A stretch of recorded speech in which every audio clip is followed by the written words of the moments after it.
the worry that I always had is like, this is creating a lot of extra liquidity in the crypto system.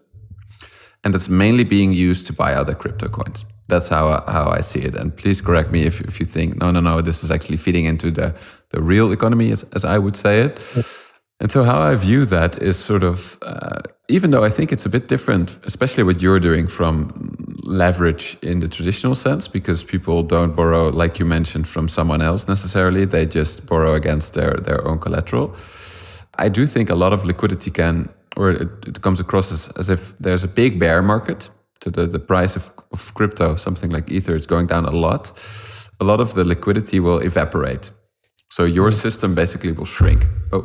Now, there has been a bit of a bear market. Is that what happened? So did LUSD sort of shrink by quite a bit?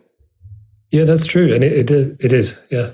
And we see that on kind of days where Ether crashes a lot. Yeah, it shrinks. There's liquidations occur and people repay their loans to avoid liquidation. So that is how it works, yeah. Yeah, so I think that's very interesting because that was rather eye-opening for me, because I used to compare it to sort of this market-based banking where then the banks can go bust, and that will really sort of kick in sort of a downward cycle, because then your credit providers are bust.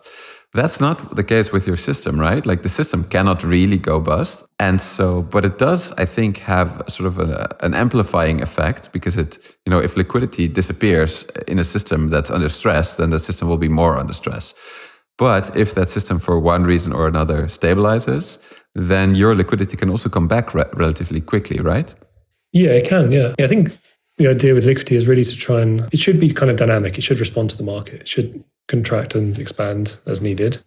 I guess you can get some kind of cascade effects when all these crypto systems, as you said, like if crypto is used just in other systems, if you just issue LUSD just to use it in another system, or, the more interconnected they are, the more you can get some kind of cascade effects.